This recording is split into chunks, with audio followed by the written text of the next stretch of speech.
आसंता 2035 सुधा निजस्व महाकाश station निर्माण करिबो भारत। ए योजना उपरे काम चालू रहिछि बोली इसरो वैज्ञानिक तथा चंद्रयान 3 ର प्रकल्प निर्देशक पी वीरमुथुभेल कहिसंती। से कहिसंती जे 2040 सुधा चंद्र रे मानव ओल्हाइबा योजना उपरे भी काम चालू रहिछि। गत वर्ष मोदी कहिथिले जे सफल चंद्रयान 3 अभियान परे भारत महाकाश कार्यक्रम को प्रोत्साहित करबा पई भारत 2040 सुधा चंद्र को महाकाशचारी पकाइबो।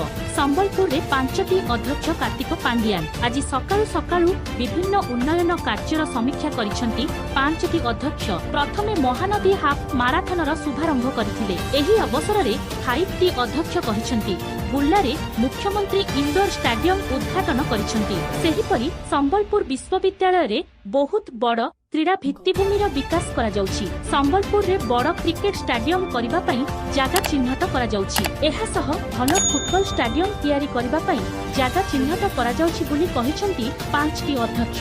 आपनक आधार कार्ड रे कोनोसी त्रुटि रहिछि कि आपनक ना ठिकाना मोबाइल नंबर रे कोनोसी भूल रहि जाइछि कि जदि भूल रहि जाइछि मार्च 14 तारिख भितरे एहाकु मागणा रे सुधारि नियंतु। नहेले मागणा रे मिलुतिबा एही सेवार अवधि सरि जिवो एवं कोनोसी परिवर्तन करबाकू चाहुथिले देय देबाकू पड़िबो। मागणा रे आधार संशोधन करबा पई धार्य होइथिबा तारीख शेष हेबाकू जाउछि। 2023 डिसेंबर मासरे आधार कार्ड अपडेट पई 3 मास समय वृद्धि करथिले सरकार। तेबे आसंता 14 तारिख रे एही अवधि शेष हेबाकू जाउछि। आसंता 20 तारिख रु मैट्रिक परीक्षा। एथि पई मैट्रिक मध्यमा और राज्य मुक्त विद्यालय सर्टिफिकेट रो समस्त तथ्य बोर्ड रो वेबसाइट www.bscorisha.ac.in रे छड़ा जाइछि। एही साइट रे केउ स्कूल को परीक्षा केंद्र उत्तर खाता मूल्यांकन केंद्र और नोडाल सेंटर करा जाइछि। परीक्षा केंद्र रे केउ स्कूल रो सेंटर पड़िछि सेठारे केते छात्र छात्री परीक्षा देबे। केंद्र पई